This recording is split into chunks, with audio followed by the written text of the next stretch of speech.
আসসালামু আলাইকুম সুপ্রিয় শিক্ষার্থীরা, তোমাদের সবাইকে স্বাগতম স্কুল অফ এক্সিলেন্সের আরো একটি আয়োজনে। তোমাদের সামনে আজকে উপস্থিত হয়েছি মনোবিজ্ঞান প্রথম পত্রের ক্লাস নিয়ে। ইতিমধ্যে তোমরা তোমাদের পৌরনীতি প্রথম পত্র দ্বিতীয় পত্রর এক্সাম শেষ করেছো এবং আশা করি সেখানে তোমরা যারা যারা এক্সাম দিয়েছো তোমরা তোমাদের যে কাঙ্ক্ষিত ফলাফলটা অর্জন করার মতো অ্যান্সার করে এসেছো। এবং সেই ধারাবাহিকতায় আজকে তোমাদের সামনে উপস্থিত হয়েছি মনোবিজ্ঞান প্রথম পত্রের ক্লাস নিয়ে বা সাইকোলজি ফার্স্ট পেপারের ক্লাস নিয়ে। এই সাবজেক্ট নিয়ে তোমাদের অনেকেরই ভীতি কাজ করে, আবার অনেকের ভিতরে এই সাবজেক্টটা নিয়ে অনেকটা টেনশন ফ্রি থাকো, তার কারণ তোমরা মনে করো যে 25 মার্কস প্র্যাকটিক্যালে সেটা তো তোমরা অনেকটা ফ্রি পেয়ে যাবে। আবার আরেকটা বিষয় হলো যে মনোবিজ্ঞান কিন্তু বা ম্যাথ বা গণিতের মতো একটা সাবজেক্ট। কারণ ম্যাথ বা গণিতে যেরকম ফুল মার্কসটা পাওয়া যায় চাইলেই, মনোবিজ্ঞানে যদি তোমরা সঠিক অ্যান্সার করো তাহলে দেখা যাবে যে 100-তে 100 হয়তো পাবো না, কিন্তু 96, 95 কিন্তু অনায়াসেই পেতে পারো। মনোবিজ্ঞানের এমসিকিউ এ 25-এ 25 পাওয়া কিন্তু কোনো মানে ইম্পসিবল কিছু না, এবং এর নজির কিন্তু প্রত্যেকবারই দেখা যায়। এবং আমরা চাই তোমরাও এই যে মনোবিজ্ঞান পরীক্ষা, সেখানে তোমরা 25-এ 25 পাওয়ার মতো অ্যান্সার করে আসো।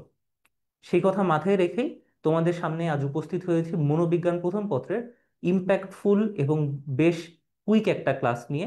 যেহেতু তোমরা কিছুক্ষণ আগে যাদের পরিণতি এক্সাম ছিল তারা কিছুক্ষণ আগে বাসে এসেছো, আমরা চাই না তোমাদের বেশি সময় নষ্ট করতে।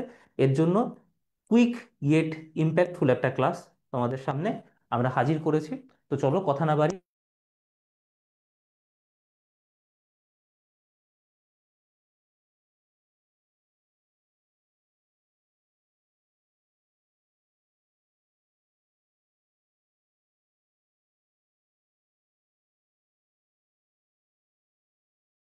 মনোবিজ্ঞান, psychology, reverse psychology, dark psychology, এরকম কত টার্ম শুনছো। আবার মনোবিজ্ঞান পড়ে হয়তো তুমি মানুষের মন বুঝতে পারবা বা মানুষ আসলে কি ভাবতেছে সেটা হয়তো তুমি দেখেই বুঝতে পারবা। কিন্তু আসলে কি তাই? তোমাদের কি মনোবিজ্ঞান প্রথম পত্র দ্বিতীয় পত্র ক্লাসে সেই জিনিসগুলো শেখানো হয়েছে? সেই জিনিসগুলো কিন্তু শেখানো হয়নি। মনোবিজ্ঞানে মূলত আত্মাকে তোমার অধ্যয়ন করে না, বা আমাদের ভিতরের যে সোল সেটাকে অধ্যয়ন করে না। কি অধ্যয়ন করে? অধ্যয়ন করে আমরা কি চিন্তা ভাবনা করতেছি, কেন চিন্তা ভাবনা করতেছি, এবং সেই চিন্তা ভাবনার উপর ভিত্তি করে আমরা কেমন আচরণ করতেছি বা কেমন অ্যাকশন নিচ্ছি, সেটাই আলোচনা করা হয় মনোবিজ্ঞান বা সাইকোলজিতে। উদাহরণ হিসাবে তোমরা দেখতে মনে করতে পারো যে তুমি আর তোমার বন্ধু সিদ্দিক রাস্তায় দাঁড়ায় আছো, হঠাৎ করে দেখলা যে উপর থেকে একটা বিড়াল এসে পড়ছে এবং আহত অবস্থায় তার রক্তক্ষরণ শুরু হয়েছে। তুমি আম, চটজলদি বিড়ালটাকে নিয়ে একটা ভেটেরিনারি হাসপাতালে চলে গেলা। আর তোমার বন্ধু এই সিনটা দেখে হতভম্ব হয়ে রাস্তায় দাঁড়ায় থাকলো, মানে খুবই ভীত অবস্থায়। তাহলে তোমরা দুইজন কিন্তু একই সিনারিও ফেস করছো, তাই না? যে তোমরা দুজন দাঁড়ায় ছিলে, বিড়াল উপর থেকে পড়ছে, কিন্তু তুমি এক ধরনের অ্যাকশন নিছো বা তুমি এক ধরনের কাজ করছো, তোমার বন্ধু এক ধরনের কাজ করছে। তুমি এক ধরনের চিন্তা ভাবনা করছো, তোমার বন্ধু এক ধরনের চিন্তা ভাবনা করছে। এই যে চিন্তা ভাবনার যে পার্থক্য, এটাই মূলত মনোবিজ্ঞানের পড়াশোনার বিষয়। তাহলে এই যে মানসিক প্রক্রিয়া, এটাকে মনোবিজ্ঞানের ভাষায় বলা হয় ফ্রন্ট এন্ড। মনোবিজ্ঞানের ভাষায় বলা হয় ফ্রন্ট এন্ড।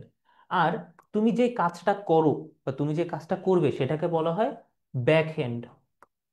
ব্যাক এন্ড মনোবিজ্ঞান বা তুমি যেই শাস্ত্রই পড়ো না কেন, বিশেষ করে মনোবিজ্ঞানে কিন্তু এই নামগুলার ইংরেজি যেই নাম বা ইংরেজি আমরা যে টার্মিনোলজি বলি, এগুলা কিন্তু তোমার জানা আবশ্যক। কারণ অনেক সময় ইংরেজি টার্মিনোলজি থেকেই প্রশ্ন আসে। আর যখন তুমি সৃজনশীল লিখবা বাংলার পাশাপাশি, যখন ইংরেজিটা লিখবা, তখন তোমার যেই খাতা যিনি দেখবেন, ইভ্যালুয়েটর, বা খাতা দেখবেন যে স্যার বা ম্যাম, বা যদি কোনো অন্য স্টুডেন্টকে দিয়েও দেখায়, আসলে বাংলাদেশের কালচারটাই তো খানিকটা এমন। তাহলে তোমার লেখার ভিতর কিন্তু একটু ভিন্নতা তারা চোখে পড়বে তাদের কাছে, এবং তোমার কিন্তু মার্কস বেশি পাওয়ার সম্ভাবনাটাও বেড়ে যাবে। তাহলে মনোবিজ্ঞানের বিষয়বস্তু আত্মা না, কি বিষয়বস্তু? মানসিক প্রক্রিয়া, আচরণ। তাহলে 2 আর 3 কোথায় আছে? 2 আর 3 এখানে আছে। তাহলে 1 নম্বরের উত্তর কোনটা হবে? সি। ওকে। তারপর আমরা যদি পরেরটা দেখি, যে 2 নাম্বার, অল্প সংখ্যক দৃষ্টান্ত থেকে সত্যে উপনীত হওয়াকে কি বলে? অল্প সংখ্যক দৃষ্টান্ত থেকে বা অল্প সংখ্যক স্যাম্পল থেকে সত্যে উপনীত হওয়াকে কি বলে? কার্যকারী সংজ্ঞা, সাধারণীকরণ, পৃথকীকরণ, যথার্থতা, প্রমাণ। না। এখন মনে করো যে তোমাদের ক্লাসে 200 জন স্টুডেন্ট আছে। 200 জন স্টুডেন্ট আছে। 200 জন স্টুডেন্টের মধ্যে তুমি যদি কেবলমাত্র 10 জনের উপর একটা সমীক্ষা করো বা অভীক্ষা করো, বা তাদের 10 জনের কাছে তুমি জানতে চাইলে যে তোমাদের রেজাল্ট কেমন, সবাই বললো যে তাদের রেজাল্ট 4.65, জিপে 4.65 বা তার উপরে, তাহলে তুমি আহ এই কনক্লুশনে আসলা যে তোমাদের ক্লাসে সবারই রেজাল্ট ভালো। কিন্তু আসলে তো তা নাই। একটা ক্লাসে তো সবার রেজাল্ট সাধারণত ভালো হয় না, এবং দেখা গেল যে এই 10 জনের রেজাল্টের এভারেজ 4.65, কিন্তু বাকি যে 190 জন আছে তাদের রেজাল্টের এভারেজ 3.90। তাহলে তো তুমি একটা ভুল রেজাল্ট কনক্লুশন হিসাবে আনলা, তাই না? তার কারণ কি, মূল কারণ কি? তুমি এই যে 200 জন, 200 জনের উপরে সার্ভেটা করো নাই। তুমি কতজনের উপর সার্ভে করছো? মাত্র 10 জনের উপরে। এর জন্য যখন অল্প সংখ্যক দৃষ্টান্ত, দৃষ্টান্ত হিসাবে আমরা এখানে স্টুডেন্টকে বলতে পারি, যে যে স্টুডেন্টদের আমরা রেজাল্ট শুনলাম, যে অল্প সংখ্যক স্টুডেন্ট দৃষ্টান্ত থেকে যখন সত্যে উপনীত হওয়াকে কি বলে? সত্যে উপনীত হওয়া বলতে এখানে তুমি বলতে পারো কনক্লুশন। কনক্লুশন কিংবা রেজাল্ট, যে রেজাল্ট নিয়ে তুমি বললা যে সবার রেজাল্টই ভালো, এটাকে বলা হয় সাধারণীকরণ। সাধারণীকরণ বা জেনারেলাইজেশন। সাধারণীকরণ কিংবা জেনারেলাইজেশন।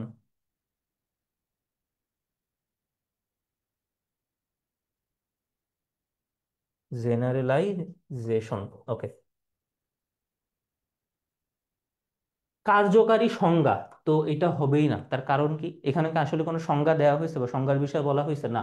পৃথকীকরণ, কোনো কিছুকে তো কোনো কিছু থেকে আসলে বাদ দেওয়া হচ্ছে না, জাস্ট অন্তর্ভুক্তি করা, কম করা হচ্ছে। এর জন্য এটা পৃথকীকরণ হবে না, যথার্থতা প্রমাণ হবে না, কার্যকারী সংজ্ঞা হবে না, কি হবে? সাধারণীকরণ। ওকে। কোন গ্রিক দার্শনিক মন সম্পর্কে সর্বপ্রথম ব্যাখ্যা করেন? কোন গ্রিক দার্শনিক মন সম্পর্কে সর্বপ্রথম ব্যাখ্যা করেন?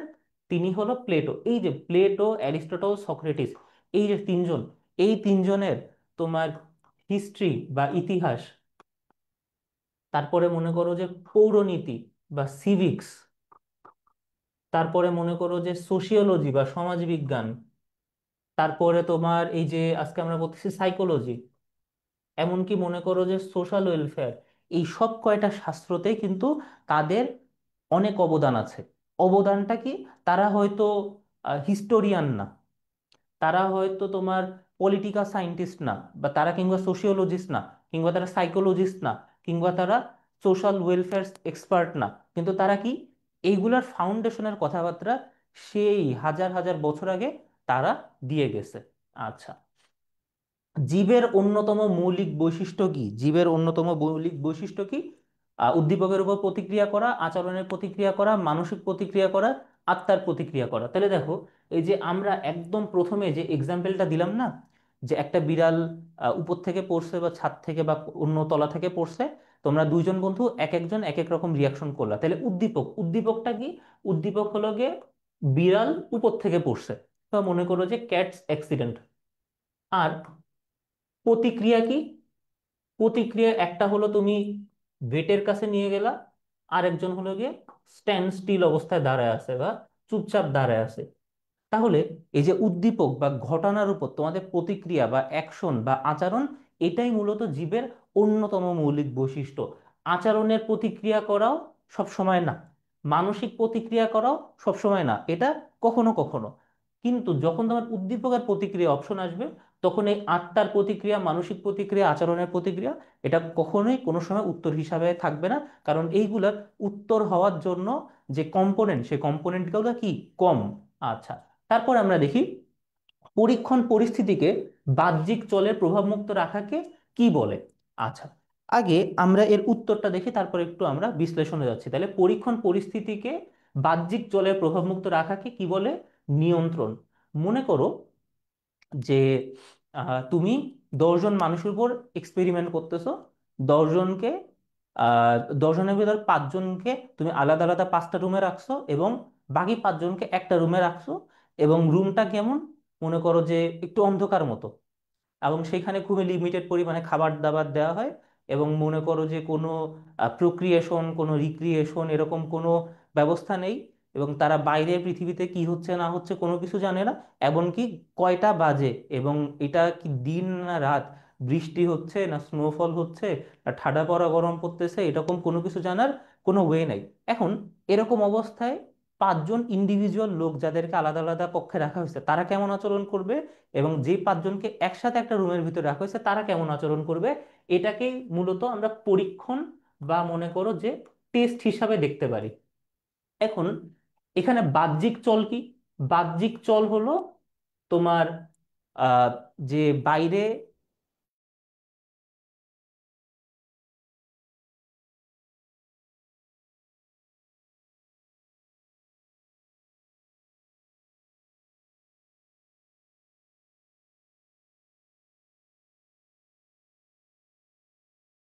তো দেখতে পাচ্ছি যে তাদেরকে আইসোলেশনে রাখলে বা তাদেরকে সেপারেটেড রাখলে তাদের আচরণ কেমন হবে। তাহলে এই সব বিষয় থেকে তাদের যখন আমরা দূরে রাখতেছি, তাহলে তখন আমরা কি করতেছি, তাদেরকে এক হিসাবে নিয়ন্ত্রণ করতেছি, এক হিসাবে নিয়ন্ত্রণ করতেছি। আমরা এখানে কোনো যথাযথ প্রমাণ হচ্ছে না, এখানে পরীক্ষণও হচ্ছে না, এখানে পরীক্ষণ হচ্ছে ঠিকই কিন্তু এই যে বাহ্যিক চলে প্রভাবমুক্ত রাখা, এটার সাথে পরীক্ষণের আসলে ওইভাবে যতটা না সম্পর্ক, তার থেকে নিয়ন্ত্রণের সম্পর্কটা আরো বেশি। আর ব্যক্তি নিরপেক্ষতা তো এখানে অবশ্যই হবে না। আচ্ছা, আমরা এবার 6 নাম্বারটা দেখি। ফসফরাস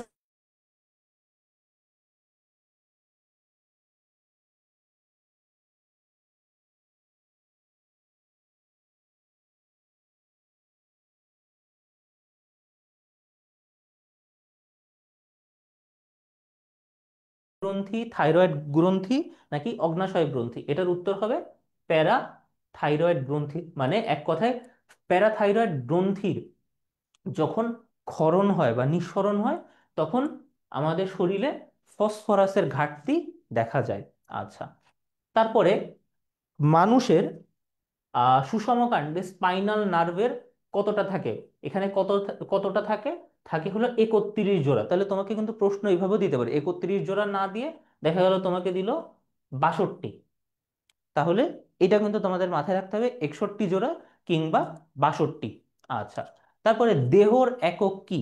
দেহর একক কি এটা আমরা মোটামুটি ছোটবেলা থেকে পড়ে আসতেছি। আমরা জানি যে আমাদের দেহ, কোনো প্রাণীর দেহ, কোনো জীব, কোনো গাছ, এই সব কিছুর একক কি? এই সব কিছুর একক হলো কোষ। যার ইংরেজি কি? যার ইংরেজি হলো সেল। আর কলার ইংরেজি কি? কলার ইংরেজি হলো গিয়ে টিস্যু। আর আরেকটি ইংরেজি হলো গিয়ে বানানা, যেটা তোমাদের আসলে দরকার নাই। আচ্ছা, তারপর হলো গিয়ে স্নায়ুতন্ত্র, বা যেটাকে আমরা বলি নার্ভাস সিস্টেম। আর নিউরন তো নিউরনই ইংরেজি ভাষা। আচ্ছা, তারপরে 9 নাম্বারটা যদি আমরা দেখি, যে আমাদের অসচেতন কার্যাবলী নিয়ন্ত্রণ করে কোনটি? আমাদের অসচেতন কার্যাবলী, তাহলে মনে করো যে তুমি এক জায়গায় দাঁড়ায় আছো, হঠাৎ করে তোমাকে মশা কামড় দিল, তুমি এরকম করে মারলে। এখন মারার আগে কি তুমি এরকম তোমার মাথায় চিন্তা ভাবনা হয়েছে, মশা কামড়াইছে, ব্যথা লাগছে, আমার কি করতে হবে, আমার মারতে হবে, তারপর তুমি মারলে, এরকম চিন্তা ভাবনা করো? নাকি যখন এরকম এই জায়গায় ব্যথা পাও ধুম করে মেরে দাও? এর থেকে আরো সহজ এক্সাম্পল, মনে করো তুমি ঘুমাচ্ছ, ঘুমের ভিতরে যখন দেখো যে তোমাকে মশা কামড়াচ্ছে, তুমি কিন্তু ঘুমের ভিতর কোনো চিন্তা ভাবনা না করেই ঠাস করে যেখানে তোমার ব্যথা পাচ্ছে সেখানে একটা এরকম চর বা থাপ্পড় বসায় যাও, তাই না? তাইলে এইটা কিন্তু আমরা চিন্তা ভাবনা করে করি না। এইটা তাহলে কি? এটা হলো কি অসচেতন কার্যাবলী। এবং অসচেতন কার্যাবলী সবসময় মেরুরজ্জ থেকে হয়ে থাকে। মেরুরজ্জ মানে এই যে আমাদের যেই পিঠ, পিঠের মাঝখানে যে মেরুদণ্ড, মেরুদণ্ডের ওইখান থেকে, ওইখানে যে মেরুরজ্জ, সেখান থেকে এই কার্যাবলীগুলা নিয়ন্ত্রিত হয়ে থাকে। আচ্ছা, তারপর আমরা যদি 10 নাম্বার প্রশ্ন দেখি, সমবেদী স্নায়ুতন্ত্রের কাজ নয় কোনটি? সমবেদী স্নায়ুতন্ত্রের কাজ নয় কোনটি? তাহলে আগে সমবেদী স্নায়ুতন্ত্রের কাজগুলো কি কি সেগুলো দেখি। এবং পরীক্ষার সময় এই যে নয় বা শেষের না বা মাঝখানে যে না লেখা থাকে, সেটা কিন্তু তোমাদের অনেক সময় মানে স্কিপ হয়ে যায়। এটা কিন্তু করা যাবে না। তাহলে সমবেদী স্নায়ুতন্ত্রের কাজ নয় কোনটি? আগে দেখি কাজ কি কি। শ্বাসযন্ত্রের ক্রিয়া বাড়িয়ে দেওয়া, হ্যাঁ এটা সমবেদী স্নায়ুতন্ত্রের কাজ। চোখের মণিকে বড় করা, হ্যাঁ। শরীরের রোম খাড়া করা, হ্যাঁ। তাহলে দেখো এই সবগুলা কোন কোন সময় হচ্ছে? যখন একজন মানুষ সারপ্রাইজড হচ্ছে বা একজন মানুষ এক্সাইটেড হচ্ছে বা একজন মানুষ কি হচ্ছে, অনেক খুশি হচ্ছে, যখন একজন মানুষ অনেক খুশি হয় তখন কি সে জোরে জোরে শ্বাস নেয় না, সে কি করে, তার চোখের মনি বড় হয়ে যায়, এক্সাইটেড হয়ে যায়, তার শরীরের লোম খাড়ায় যায়, তাই না? সে হলো শিভার করে। কিন্তু রক্তের চাপ কি কমায়? মানুষ যখন এক্সাইটেড হয় তখন কি রক্তের চাপ কমে না রক্তের চাপ বাড়ে? কি বাড়ে, তাই না? তাহলে উত্তর কি হবে? এটা। তাহলে এটা হলো সমবেদী স্নায়ুতন্ত্রের কাজ নয়। ওকে। তারপরে 11 নম্বরটা আমরা দেখি, একটা উদ্দীপক নিয়ে কোশ্চেন আসছে। উদ্দীপকটা আমরা আগে পড়ি। জনাব জহির খান ছোটবেলা থেকেই একজন বিখ্যাত রাজনীতিবিদ হওয়ার স্বপ্ন দেখতেন। এজন্য স্কুল ও কলেজ পর্যায়ে তিনি রাজনৈতিক দলের অঙ্গ সংগঠনের সাথে যোগ দেন, বিভিন্ন মিছিল, মিটিং, সমাবেশ নেতৃত্ব দেন। আজ তিনি দেশের একটি রাজনৈতিক দলের প্রথম সারির একজন নেতা। জনাব জহিরের নেতা হওয়ার পিছনে মৌলিক উৎস হিসাবে কাজ করেছে কোনটি? আবেগ, প্রেরণা, শিক্ষণ নাকি স্মৃতি? আবেগ, প্রেরণা, শিক্ষণ নাকি স্মৃতি? আচ্ছা, আবেগ কি? আবেগ বলতে আমরা মূলত বুঝাই যে ইমোশন। এবং ইমোশন বিষয়টা হলো গিয়ে খুবই সাময়িক, তাই না? ইমোশন বিষয়টা খুবই সাময়িক। তোমার একটা জিনিস দেখে ভালো লাগলো, তোমার একটা জিনিস দেখে খারাপ লাগলো, তুমি মুভ অন করলে। যেরকম ফেসবুকে স্ক্রল করতে করতে দেখলা যে একজন ব্যান্ডের সিঙ্গার মারা গেছে, তুমি ইন্না লিল্লাহি ওয়া ইন্না ইলাইহি রাজিউন বলে চলে গেলে, খারাপ লাগলো। তারপর দেখলা একটা বিড়ালের লাফালাফি করার ভিডিও দেখে ভালো লাগলো। তাহলে দেখো, তোমার এই যে ইমোশন খারাপ থেকে ভালো হইতে কিন্তু 1 সেকেন্ডও টাইম লাগছে কিনা সন্দেহ, 1 সেকেন্ডও টাইম লাগছে কিনা সন্দেহ, এটাই মূলত আবেগ। শিক্ষণ কি? শিক্ষণ বলতে বোঝায় যে টিচিং, মানে আমরা কোনো কিছু থেকে যখন কোনো কিছু শিখি, হয় সেটা ভালো বা সেটা খারাপ। দেখো হলো একজন, তুমি দেখলা যে রাস্তায় রাস্তা পার হওয়ার সময় সে দৌড়াচ্ছে, এর জন্য সে অ্যাক্সিডেন্ট করছে, তাহলে তুমি কি শিক্ষা নিলে এর মাধ্যমে? এই এক্সপিরিয়েন্স থেকে তুমি শিক্ষা নিলা যে রাস্তা পারাপার হওয়ার সময় কি করা যাবে না, দৌড়ানো যাবে না। তাহলে এটা হলো গিয়ে শিক্ষণ। আর স্মৃতি কি? স্মৃতি হলো গিয়ে মেমোরি। তাহলে দেখো, এর ভিতরে কোনোটা কি আসলেও এই যে জনাব জহিরের ক্ষেত্রে কার্যকর? জনাব জহিরের ক্ষেত্রে কার্যকর কি? জনাব জহিরের ক্ষেত্রে কার্যকর হলো সে ছোটবেলা থেকেই বিখ্যাত রাজনীতিবিদ হওয়ার ইচ্ছা আছে। বিখ্যাত রাজনীতিবিদ হওয়ার ইচ্ছা আছে। তাহলে ইচ্ছা এখানে আসলে কি হিসাবে কাজ করতেছে? ইন্সপাইরেশন হিসাবে কাজ করতেছে না? এই প্রেষণাই হলো ইন্সপিরেশন বা ইন্সপাইরেশন, তুমি যেটাই বলো। প্রেষণাকে ইংরেজিতে আমরা বলি ইন্সপিরেশন।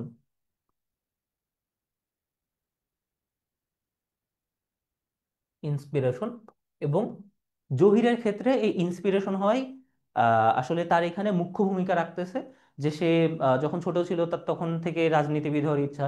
এর জন্য সে কি স্কুল কলেজ থেকেই যেই রাজনীতির যেই ছাত্র সংগঠন যেগুলা, বা যেগুলা মনে করো যে সাপোজ আমরা বলি যদি ছাত্রলীগ, ছাত্রদল বা ছাত্র শিবির, এগুলা যে কোনো একটা সে জয়েন করছে এবং বর্তমান সময়ে সে একজন বড় লেভেলে নেতা বা লিডার হয়ে গেছে। তাহলে এইখানে তার কি কাজ করতেছে?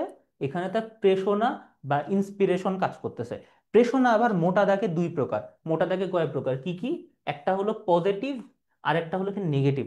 মনে করো যে তোমার রেজাল্ট আসছে, তোমার এসএস এইচএসসি রেজাল্ট আসছে, তুমি হলো A+ পাইছো। তোমার আম্মু তোমাকে বললো যে তুই যদি অ্যাডমিশনে ঢাকা বিশ্ববিদ্যালয়ে চান্স পাস, তাহলে তোকে তোর পছন্দের একটা জিনিস কিনে দেবো। সাপোজ বেশিরভাগ ভার্সিটি স্টুডেন্ট এখন যেটা করে, একটা ল্যাপটপ কিনে। তাহলে তো দেখো তোমার আম্মু তোমাকে বললো যে তোর তো ল্যাপটপ নাই, তুই যদি ভার্সিটিতে চান্স পাস তোকে আমি একটা ল্যাপটপ কিনে দেবো। তাহলে কোনো কিছু পাওয়ার জন্য বা কোনো কিছু লাভ করার জন্য যে প্রেরণা বা ইন্সপিরেশন, সেটা হলো গিয়ে পজিটিভ। আর মনে করো যে তুমি মেয়ে, তোমাকে বললো যে যে এটা কমনলি শোনা যায়, আদৌ কতটুকু হয় জানি না, যে দেখা গেলো তোমাকে বললো তুই যদি ভার্সিটিতে চান্স পাইস, না পাইস তাহলে তোকে বিয়ে দিয়ে দেবো। তাহলে তুমি যে ভয়ের জন্য যে পড়াশোনা করতেছো, যে না আমি আর তোকে বিয়ে করবো না, আমি আরো পড়াশোনা করব, সেটা হলো কি কি নেগেটিভ প্রেষণা বা নেতিবাচক প্রেষণা কিংবা নেগেটিভ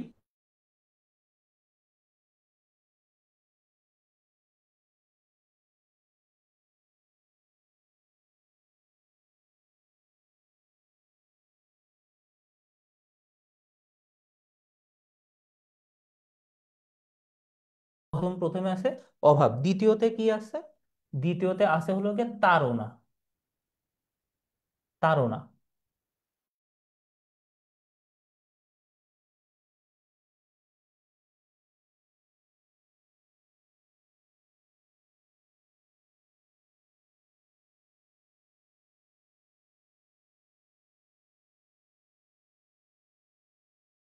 নাম্বারে কি আছে? 4 নাম্বারে আসলে কি উদ্দীপক প্রাপ্তি।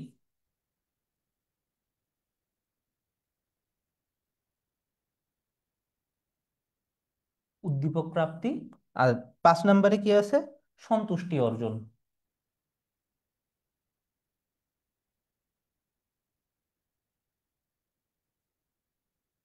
এবং এটার পরে আবার শুরু হয়ে যায়, তাহলে অভাব 1 নাম্বার, তাড়না 2 নাম্বার, লক্ষ্যাভিমুখী আচরণ 3 নাম্বার, উদ্দীপক প্রাপ্তি 4 নাম্বার, সন্তুষ্টি অর্জন 5 নাম্বার। এটা মূলত।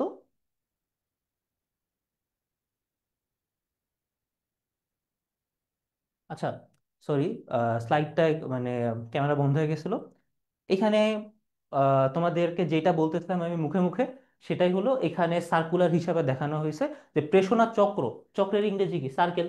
তাহলে প্রেষণা চক্র, সার্কেল, এটা হলো কি সার্কুলার হিসাবে চলে। মানে এটা কোনো লিনিয়ার কোনো বিষয় না যে তোমার একবার শুরু হলো এক জায়গায় যে বন্ধ হয়ে গেল, এরকম না। এটা চক্রাকার ভাবে ঘটতে থাকে, চক্রাকার ভাবে এরকম ঘটতে থাকে। একদম প্রথমে কি আসে? অভাব, তারপরে তাড়না, তারপর লক্ষ্যাভিমুখী আচরণ, তারপরে উদ্দীপক প্রাপ্তি, তারপরে সন্তুষ্টি অর্জন। যদি মনে করো তোমাদের এক্সাম্পল দিয়ে আমি বুঝাই, তোমার খিদা লাগছে, তাহলে কি? তোমার খাদ্যের অভাব, এই যে 1 নাম্বারটা হয়ে গেল। তাহলে তোমার কি করতেছে? খিদা লাগতেছে। তোমার যে খিদা লাগতেছে না, এইটাই হলো গিয়ে তাড়না, বা খাওয়ার যে ইচ্ছা, এটা হলো গিয়ে তাড়না। তাহলে আমরা উত্তর পেয়ে গেলাম যে প্রেষণা চক্রের দ্বিতীয় ধাপ কোনটা? দ্বিতীয় ধাপ হলো গিয়ে তাড়না। তারপরে আমরা সাইকেলটা একটু বুঝি। আচ্ছা, তারপরে লক্ষ্যাভিমুখী আচরণ। তাহলে তাহলে তুমি এখন কি করতেছো? তোমার ক্ষুধা লাগছে, তোমার খাওয়ার ইচ্ছা করতেছে। 3 নাম্বারে তুমি তোমার আম্মুকে যে বলতেছো, বা তুমি দোকানে যাচ্ছ, তুমি যে হলো গিয়ে খাবারের জন্য অর্ডার দিচ্ছ। তাহলে এটা হলো গিয়ে তোমার লক্ষ্যাভিমুখী আচরণ। উদ্দীপক প্রাপ্তি কি? তুমি খাবার পাইছো, হয় তোমার আম্মু তোমাকে খাবার দিছে, কিংবা রেস্টুরেন্ট থেকে খাবার কিনে খাওয়া শুরু করছো। এটা হলো গিয়ে তোমার উদ্দীপক প্রাপ্তি। তোমার খাওয়া শেষ, তোমার সন্তুষ্টি হয়েছে, তোমার মন ভরে গেছে, তোমার পেট ভরে গেছে, সন্তুষ্টি অর্জন। কিন্তু দেখো, এটা মনে করো আমি দুপুরের কথা বলতেছি। তাহলে তুমি কি রাতে খাবা না? তুমি কি সকালে খাবা না? মনে করলাম যে তুমি রাতে খাবা না, সকালে খাবা না, পরের দিন দুপুরে তো খাবাই। পরের দিন দুপুরে তোমার ম্যান্ডেটরি মাস্ট বি অভাব হবে, অভাব থেকে তাড়না হবে, তখন লক্ষ্যাভিমুখী আচরণ হবে, উদ্দীপক প্রাপ্তি হবে, তারপরে কি হবে? সন্তুষ্টি অর্জন। তাহলে সংক্ষেপে প্রেষণা চক্রের দ্বিতীয় ধাপ কোনটি? প্রেষণা চক্রের দ্বিতীয় ধাপ হলো গিয়ে তাড়না। আচ্ছা, প্রেষণা শব্দটি এসেছে কোন শব্দ থেকে? প্রেষণা শব্দটি এসেছে কোন শব্দ থেকে? এটা আমরা আগে বলছি। এটা আসছে হলো কি মোটিভ থেকে। মোটিভ থেকে কি হয়েছে?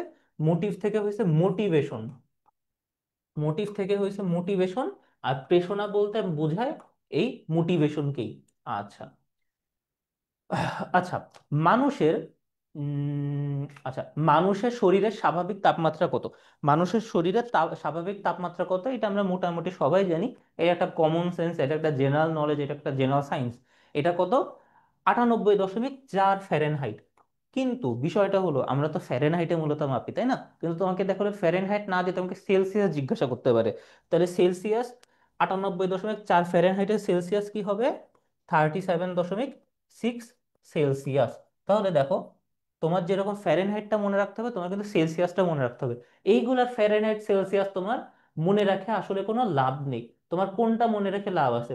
মনে রেখে লাভ আছে হলো আমাদের যে বডি টেম্পারেচার, এটা নর্মাল অবস্থায় ওইটা কত, ফ্যারেনহাইটে কত, এবং সেলসিয়াসে কত, এইটুকু জানলেই তোমার ইনশাল্লাহ হবে। আচ্ছা, প্রেষণার উপাদান কি? প্রেষণার উপাদান কি?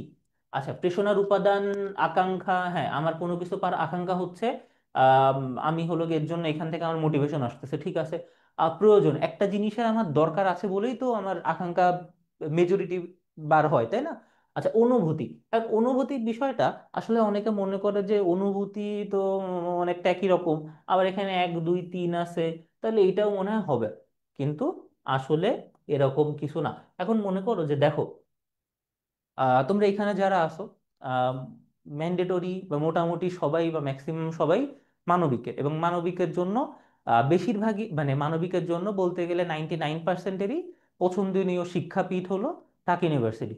আর যারা হলো ঢাকা ইউনিভার্সিটিতে পড়ার ইচ্ছা হয় না, তারা দেখা যায় যে বাসা থেকে আসলে দূরে ওইভাবে থাকতে চায় না, বা ঢাকায় বসবাস না, তারা সাধারণত ঢাকা ইউনিভার্সিটিতে ওইভাবে পড়ার ইচ্ছা নাই। তাছাড়া বেশিরভাগেরই ঢাকা ইউনিভার্সিটিতে পড়ার ইচ্ছা, এটুকু তো মোটামুটি সবাই এগ্রি করো।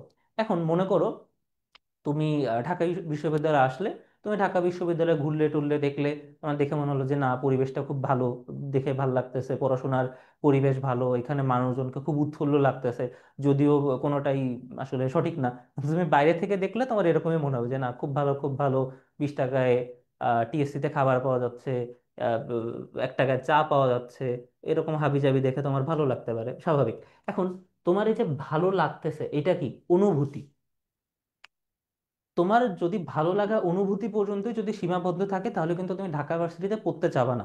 কিন্তু তোমার যদি এরকম মনে হয় যে না, জায়গাটা তো অনেক ভালো, সবাইকে খুব ভালো লাগতেছে, দেশের সর্বোচ্চ উচ্চ শিক্ষা প্রাপ্তির জন্য বিদ্যাপীঠ, তাহলে আমার সেখানে পড়তে হবে, এই যে এখন তোমার আকাঙ্ক্ষাটা তৈরি হচ্ছে। তারপর তোমার মনে হচ্ছে না, এই যে তখন তোমরা বলো না এডমিশনে বলবা due or die, due or die, তাহলে তখন ডিউ কিন্তু তোমার আর কেবলমাত্র আকাঙ্ক্ষা না, তোমার প্রয়োজন হয়ে যাচ্ছে। তোমার বাসা থেকে বলছে ঢাকা ভার্সিটিতে চান্স না পাইলে তোর একদিন কি আমার একদিন, তাহলে দেখো আকাঙ্ক্ষা পরবর্তীতে কিসে পরিণত হচ্ছে, প্রয়োজনে পরিণত হচ্ছে। তাহলে প্রেষণার উপাদান কি?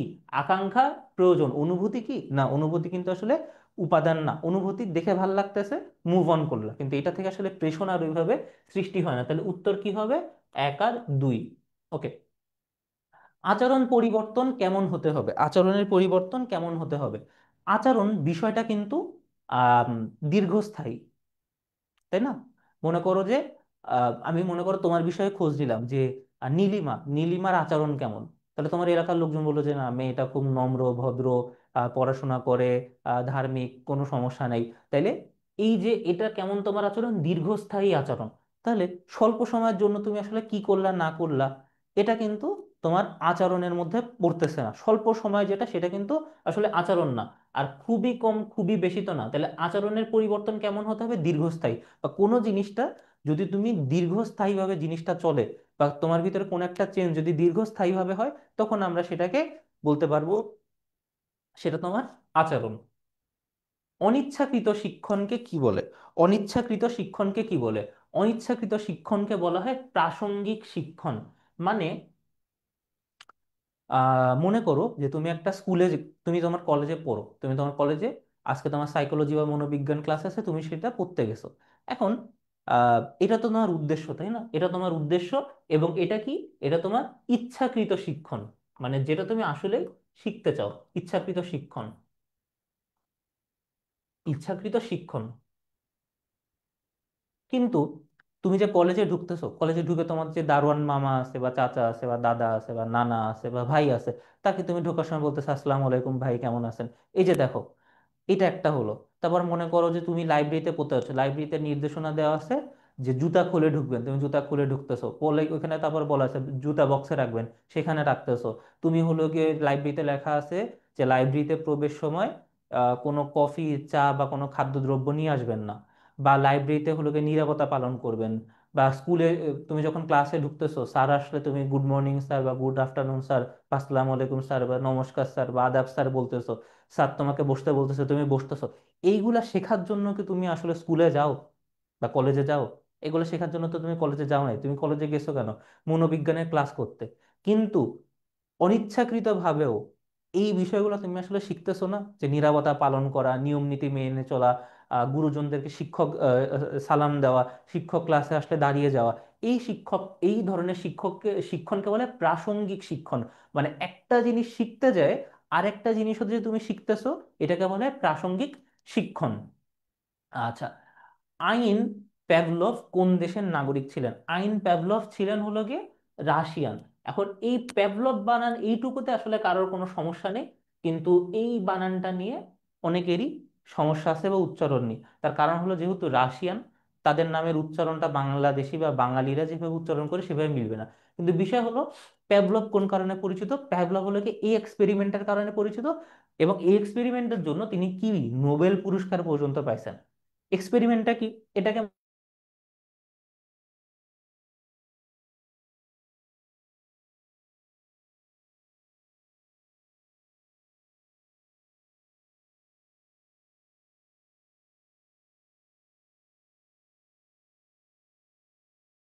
সামনে খাবার নেই, শুধুমাত্র ঘন্টা আছে। যখন ঘন্টাকে বাজানো হচ্ছে, সে কোনো রকম রিয়াক্ট করতেছে না, তাহলে আমরা যখন রিয়াক্ট করবে না তখন ক্রস দিব, যখন রিয়াক্ট করবে তখন টিক দিব।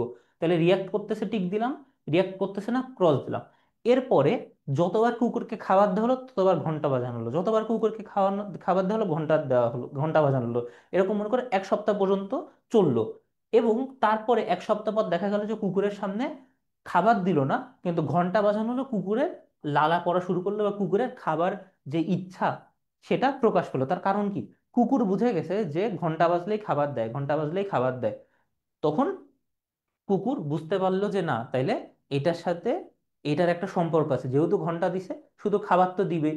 এবং সেই স্মৃতিতে তার মুখ থেকে লালা বা স্যালাইভা নিঃসরণ হওয়া শুরু করলো। এই এক্সপেরিমেন্টের জন্যই মূলত প্যাভলভ গুরুত্বপূর্ণ। এটা একইভাবে মনে করো যে এইভাবে এক্সাম্পল বোঝানো যায়।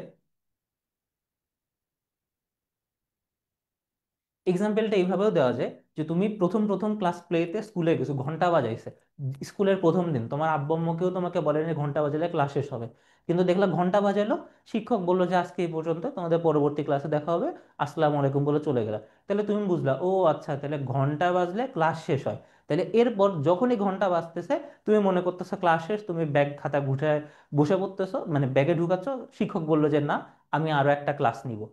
তাহলে দেখো যে ঘন্টার সাথে ক্লাসের যে সম্পর্কটা, বা ঘন্টার সাথে কুকুরকে খাবার দেওয়ার সম্পর্কটা কিভাবে ওতপ্রোতভাবে এখানে জড়িত বলে দেখানো হচ্ছে। আচ্ছা, তারপরে 19 নাম্বার দেখি যে বি এস স্কিনার কোন প্রাণী নিয়ে গবেষণা করেন। বি এস স্কিনার গবেষণা করেন ইঁদুর নিয়ে। তাহলে দেখো প্যাভলভ কি নিয়ে গবেষণা করেন? কুকুর নিয়ে। স্কিনার কি নিয়ে গবেষণা করেন? ইঁদুর নিয়ে। তারপরে আরেকটা আছে যে যে কি বলে, স্নাইডার্স বক্স না এরকম কি জানি একটু, এটা বিড়াল নিয়ে গবেষণা করে এরকম। তাহলে কে কোন প্রাণী নিয়ে গবেষণা করছে বা কে কি ধরনের গবেষণা করছে সেটাও কিন্তু আমাদের জানতে হবে। আচ্ছা, তারপর দেখি কোনটি না থাকলে মানুষ কোনো কিছু শিখতো না। মানুষ আসলে সমস্যা না থাকলে কোনো কিছু শিখতো না। বলে না যে তোমার necessity is the mother of invention. Necessity কেন হয়? নেসেসিটি হয় হলো গিয়ে সমস্যা থেকে। বলে না necessity is the mother of invention. তাহলে দেখো, আমাদের যদি গরম না লাগতো, আমাদের যদি গরম না লাগতো আমরা কি এসি বা ফ্যানের আবিষ্কার করতাম? না। আমাদের যদি মনে করো যে খাবার ইচ্ছা না থাকতো, যে ওই যে কোন একটা নবীর সময় একটা অঞ্চলের মানুষকে আল্লাহ জান্নাত থেকে খাবার দিল, তাহলে আমাদের সময়ও যদি ওরকম জান্নাত থেকেই খাবার দিত, তাহলে কি আমাদের খাবার, মানে আমাদের কি কোনো কোনো খাবার উৎপাদন করার ইচ্ছা হতো? আমরা তো মূলত সব কাজই করি কিসের জন্য? খাবার খাওয়ার জন্য বা খাদ্যের জন্য। তখন মানুষ কি করতো? তারা অলস হয়ে পড়তো না, তাই না? তাহলে সবকিছুর পিছনে কোনটা কাজ করতেছে? কোনো কিছুর সবকিছুর পিছনে কাজ করতেছে নেসেসিটি, বা কোনো কিছুর সমস্যা। খাবার পাচ্ছি না, সমস্যা হচ্ছে, এর জন্য আমরা চাষাবাদ শুরু করলাম, দেখলাম যে না, এই চাষাবাদে হলো গিয়ে আমাদের যে এত মানুষ, তাদের খাদ্য পূরণ হচ্ছে না। আমরা তখন কি করলাম? কৃষিকাজে ইনভেনশন করা শুরু করলাম। কিভাবে বাম্পার ফলন করা যায়, যেসব জায়গায় উৎপাদন আগে করা যেত না এখন কিভাবে করা যায়, বা যেখানে বন্যা প্লাবিত অঞ্চল সেখানে কিভাবে ধান চাষ করা হয়, যেখানে মনে করো মরুভূমির মতো অঞ্চল, পানি নেই বললেই চলে, সেখানে ধান চাষ করা হয় কিভাবে করা হয়। তাহলে এইগুলার পিছনে আসলে কাজ কি? কি? খাবারের সমস্যা। তাহলে সমস্যা, তাহলে সমস্যা না থাকলে মানুষ কোনো কিছু শিখতো না। মানুষ কোনো কিছু কি শিখতো না। আচ্ছা, এখানে একটা চিত্র দেওয়া আছে, মনোবিজ্ঞানে সাধারণত এরকম চিত্র চিত্র দিয়ে প্রশ্ন আসে যে কোশ্চেন মার্ক চিহ্নিত স্থানটিতে কি নির্দেশ করে, কোশ্চেন মার্ক চিহ্নিত স্থানটি কি নির্দেশ করে। তাহলে এখানে ড্যাশ, ড্যাশ থেকে গ্রাহক ইন্দ্রিয় পাচ্ছে বা কোনো ইম্পালস পাচ্ছে, সেটা স্নায়ুবিক প্রবাহ হচ্ছে। তাহলে গ্রাহক ইন্দ্রিয়, আমরা জানি যে আমাদের ইন্দ্রিয় টোটাল 5টা। তাহলে কোনো মনে করো হাতে সে একটা এটা হলো গিয়ে গ্রাহক ইন্দ্রিয়, এবং এখানে সে কোনো কিছু ফিল করছে, সেটা স্নায়ুবিক প্রবাহ হয়েছে। আমাদের হাতের ভিতরে কি আছে, তাই না? স্নায়ু আছে। সেটা স্নায়ুবিক প্রবাহ হয়ে আমাদের মস্তিষ্কে গেছে, এবং মস্তিষ্ক সেটা হলো গিয়ে ফিল করতেছে। মনে করো যে আমার চোখ বন্ধ, আমার মনে করো চোখ বন্ধ, আমি এখানে টাচ করলাম, এই যে বোর্ডের নিচে টাচ করলাম, এখানে হলো কি স্টিল আছে। তাহলে আমি যখন এটা ধরলাম, তখন এই যে আমার হাত, এটা একটা হলো গিয়ে কি ইন্দ্রিয়, এটাকে ফিল করলো। তারপর স্নায়ু দিয়ে হলো গিয়ে সে বুঝলো যে না, এটা তো শক্ত, এবং আমি তো আগে মেটাল ধরছি, এটা দেখতে মেটালের মতোই। তাইলে এই স্নায়বিক প্রবাহ হয়ে আমার মস্তিষ্কে যখন গেছে তখন আমি এই ধরনের চিন্তা ভাবনা করতেছি, তাই না? তাহলে এই সব কিছুর পিছনে আসলে কোনটা, যে আমি এই বোর্ডটা টাচ করছি, বোর্ডের নিচে যে মেটালটা টাচ করছি, বা আমি যে পেনটা টাচ করছি, তাহলে এই যে পেনটাকে আমি যে টাচ করছি, এই পেনটা কি, এই পেন হলো উদ্দীপক। তাহলে এই চিহ্নিত স্থানটিতে কি নির্দেশ করে, এই চিহ্নিত স্থানটিতে নির্দেশ করে হলো গিয়ে উদ্দীপক। ওকে। তারপরে দেখি যে সাফারি পার্কে পিকনিকে গিয়ে হাসান অনেকগুলো বানরের সাথে একটি গরিলা দেখতে পেল। অনেকগুলো বানরের সাথে কি একটা গরিলা দেখতে পেল। সে গরিলার ছবি তুললো। উদ্দীপকে বর্ণিত হাসানের ক্ষেত্রে এই মনোযোগের কোন শর্তটি বিদ্যমান? তাহলে মনে করো এই যে এইগুলা হলো গিয়ে বানর, এবং বানরের মধ্যে একটা হনুমান এবং আরো অনেকটা বানর আছে। তাহলে সেই এতগুলা বানরের মধ্যে হনুমানকে কিভাবে স্পট করলো? হনুমানের তীব্রতার কারণে, গরিলার তীব্রতার কারণে না, গরিলার এখানে কোনো তীব্রতা নেই। গরিলার গতিশীলতার কারণে না, এখানে গরিলার গতিশীলতার কোনো আহ, মানে এক্সাম্পল দেওয়া হয়নি, হয়তো ছিল হয়তো নাই, কিন্তু আমাদের বলেনি, যেহেতু নেই সেহেতু আমরা চিন্তা করব না। পুনরাবৃত্তির কারণে না, এখানে কেবলমাত্র একটা গরিলার কথাই বলা হয়েছে, আকার। হ্যাঁ, তাইলে দেখো যে আমরা জানি বানর একটু তুলনামূলক ছোট আকৃতির হয়, একটু খর্বাকৃতির হয়, তাই না? আর গরিলা হলো গিয়ে বড়। তাহলে অনেকগুলা বানরের ভিতরে, বানরের মধ্যে যখন একটা গরিলাকে রাখা হবে বা একটা গরিলা থাকবে, স্বাভাবিকভাবে ওইখানে তোমার চোখ পড়বে না? তো মনে করো একটা খাবারের একটা ডাইনিং টেবিলে একটা প্লেটে 10টা আঙ্গুর রাখা হলো, একটা কমলা রাখা হলো, তাহলে আঙ্গুরের সাইজ কি ছোট, কমলার সাইজ কি বড়? তাহলে অতগুলো আঙ্গুলের আঙ্গুলের ভিতরে একটা কমলা তুমি কিভাবে স্পট করবা? কারণ ওইটার কি আকারগত পার্থক্য আছে। তাহলে 22-এর উত্তর কি হবে? 22-এর উত্তর হবে এই আকার। আচ্ছা, 23 নম্বর প্রশ্ন। এটা একটা অ্যানালজিক্যাল প্রশ্ন। এই প্রশ্নগুলা যুক্তিবিদ্যায় মাঝে মাঝে আসে, মনোবিজ্ঞানে মাঝে মাঝে আসে। তবে বিশেষ করে তোমরা যখন অ্যাডমিশন পরীক্ষা দিতে যাবা তখন ইংরেজিতে এবং কিছু কিছু সময় তোমার অ্যানালিটিক্যাল অ্যাবিলিটি বা জিকে তে আসে। আচ্ছা, নাক দিয়ে আমরা ঘ্রাণ নেই, ঠিক আছে। কর্ণ, কর্ণ মানে কি কান, কান দিয়ে আমরা কি করি, শব্দ শুনি। তাহলে ত্বক দিয়ে আমরা কি করি, স্বাভাবিকভাবে ত্বক দিয়ে আমরা স্পর্শ করি, বা ত্বক দিয়ে আমরা কোনো কিছু কি করি, টাচ করি। তাহলে 23-এর উত্তর কি হবে? 23-এর উত্তর এ। আচ্ছা, আমরা কখন আলো, শব্দ, স্বাদ প্রভৃতি সংবেদন লাভ করি? আমরা কখন আলো, শব্দ, স্বাদ প্রভৃতির সংবেদন লাভ করি? এটা স্নায়ুতে পৌঁছানোর পরে? না। এটা মেরুরজ্জতে পৌঁছানোর পরে? না। এটা মস্তিষ্কে পৌঁছানোর পরে। কারণ মস্তিষ্কে এই যে আগে যেটা বললাম, এই যে মস্তিষ্কে পৌঁছাচ্ছে, আমি যখন টাচ করছি মস্তিষ্কে পৌঁছাচ্ছে, ব্রেনে পৌঁছাচ্ছে, তারপর আমরা বুঝতে পারতেছি যে না, এটা হলো কি স্টিল। ঠিক একইভাবে মস্তিষ্কে পৌঁছানোর পরে আমরা বুঝতে পারি এটা আলো, এটা শব্দ, এটা স্বাদ। নিউরনে পৌঁছানোর পরে না। কিন্তু মেরুরজ্জতে যখন পৌঁছায়, এটার যে অ্যাকশন, এটার যে কার্যকলাপ, এটাকে আমরা বলি রিফ্লেক্সিভ অ্যাকশন। Reflexive action. এই যে তোমাদের একটু আগে আমি মশার উদাহরণ দিলাম না, যে তুমি ঘুমাচ্ছ, ঘুমের ভিতরে মশা তোমাকে কামড়েছে, তুমি ঠাস করে এরকম মেরে দিলা। মারার আগে কিন্তু চিন্তা ভাবনা করতেছো না, কোনো ধরনের চিন্তা ভাবনা করতেছো না, লাগছে মেরে দিছো। এরকম ব্রেনেও যায় নাই। ব্রেনে গেছে, কিন্তু ব্রেনে যাওয়া পর্যন্ত কিন্তু ওয়েট করে না। তাহলে দেখো, এখানে মনে করো এই যে এই ব্যক্তিটা আগুনের উপরে এরকম হাত রাখছে। তাহলে এর হাতে, ত্বকে কি আছে, ত্বকে নার্ভ আছে। এবং নার্ভগুলা এই যে আমাদের যে মেরুদণ্ডের যে মেরুরজ্জু, মেরুরজ্জুতে কানেক্টেড। এখান থেকে সেন্সরি নার্ভের মাধ্যমে স্পাইনাল কর্ডে বা মেরুরজ্জুতে পৌঁছাইছে। এবং পৌঁছানোর সাথে সাথে মেরুরজ্জু বলছে যে হাতটা সরায় ফেল। হাতটা সে কি করছে, সাথে সাথে সরাই ফেলছে। এই যে দেখো, মেরুরজ্জু তাকে মানে ওই দিচ্ছে, তাকে হলো কি সিগন্যাল দিচ্ছে, সে হাতটা সরাই ফেলছে। এই যে সে যে আগুনে টাচ করছে, এটা কিন্তু ব্রেনে গেছে ঠিকই, দেখো ব্রেনে গেছে ঠিকই, কিন্তু হাত সরানোর যে সিগন্যালটা, এটা কিন্তু ব্রেন থেকে আসেনি, এটা মেরুরজ্জ থেকে আসছে। এবং এই কাজটা 0.1 বা কখনো কখনো 0.01 বা এত কম সময়ে বা এত মিলি সেকেন্ডে হয়ে থাকে, যে তুমি আসলে ফিলও করতে পারবো না, বা এত তুমি মানে আসলে সেন্সই করতে পারবে না, যে কখন তোমার হাত আঙুল আগুনের উপর পড়ছে, কখন তুমি সরাই সরাই ফেলছো। আচ্ছা, তাহলে হুম, তাহলে আমাদের আজকের লাস্ট প্রশ্ন, যে মনোযোগকে প্রভাবিত করে কোনটি? মনোযোগকে প্রভাবিত করে কোনটি? এটা কি কামনা? কামনা তো হলো গিয়ে অবশ্যই পজিটিভ দিকে করে। আবেগ, আচ্ছা ঠিক আছে, স্মৃতি ঠিক আছে, ক্লান্তি। তাহলে দেখো, মনে করো যে তুমি 1 ঘন্টা ধরে পড়তেছো।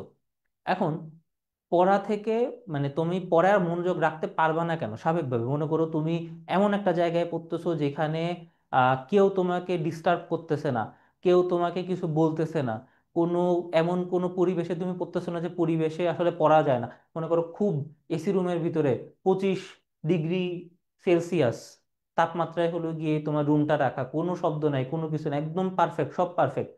কিন্তু তারপরও 1 ঘন্টা টানা পড়ার পরে তোমার মনোযোগ কমে যাবে। তার কারণ কি? তার কারণ হলো এই ক্লান্তি বা টায়ার্ডনেস, এই ক্লান্তি বা টায়ার্ডনেস। ওকে। তো আজকের ক্লাসটা এই পর্যন্তই। আশা করি আজকের ক্লাস করে তোমাদের বেশ কিছু প্রবলেম সলভ হয়েছে বা বেশ কিছু কনসেপ্ট নিয়ে আমরা টাচ করতে পেরেছি। তোমাদের এমসিকিউ এর জন্য আমার যে সাজেশনটা থাকবে সেটা হলো জীববিজ্ঞান কেন্দ্রিক বা বায়োলজি কেন্দ্রিক বা হিউম্যান বডি কেন্দ্রিক যে চ্যাপ্টারটা আছে, মোট তোমাদের 5টা চ্যাপ্টার, ওই চ্যাপ্টারটা থেকে কিন্তু একটু ক্রিটিক্যাল কোশ্চেন আসে। ওইটা একটু ভালো মতো পড়বে যেহেতু এখনো সময় আছে। এবং আরেকটা যেটা করবে সেটা হলো কোন মনোবিজ্ঞানী বা কোন তোমার বিজ্ঞ ব্যক্তি বা কোন দার্শনিক কি কি করছে না করছে, এই উক্তিটা কে দিছে, এই সংজ্ঞাটা কে দিছে, এই সংজ্ঞাটা কোন বইয়ে আছে, এই এনার লেখা বই কোনটা, বা এই বইটা কে লিখেছেন, বা এনার আবিষ্কার কি, ইত্যাদি ইত্যাদি যে বিষয়গুলো, এগুলো কিন্তু এমসিকিউ এবং আসলে জ্ঞানমূলক প্রশ্ন, এগুলোর জন্য খুবই ইম্পর্টেন্ট। এবং এগুলো যদি তুমি আসলে না জানো তাহলে আন্দাজে আসলে পারা যাবে না। এইচএসসিতে হয়তো তুমি দাগে আসবে, তোমার নেগেটিভ মার্কিং নাই, বা কিছু একটা লিখে আসবে, তোমার নেগেটিভ মার্কিং নাই, কিন্তু অ্যাডমিশনে গেলে তো সেই নেগেটিভ মার্কিংটা তোমাদের অনেক পিছনে ফেলে দিবে। তো এই ছিল আজকের ক্লাস। আশা করি তোমাদের পরবর্তী যে মনোবিজ্ঞান দ্বিতীয় পত্রের ক্লাসে আমরা তোমাদের দেখতে পাবো। এবং মনোবিজ্ঞান প্রথম পত্রের ক্লাসে বা যে পরীক্ষাটা তোমরা দিবে এইচএসসি, একটা ফাটাফাটি দুর্দান্ত পরীক্ষা দিয়ে তোমরা আসতে পারো এবং আসলে টাইমের মধ্যে সবকিছু শেষ করে আসতে পারো। তো সবাইকে শুভকামনা পরবর্তী ক্লাসের জন্য, তোমাদের আগাম আহ্বান। দেখা হচ্ছে পরবর্তী ক্লাসে। আসসালামু আলাইকুম।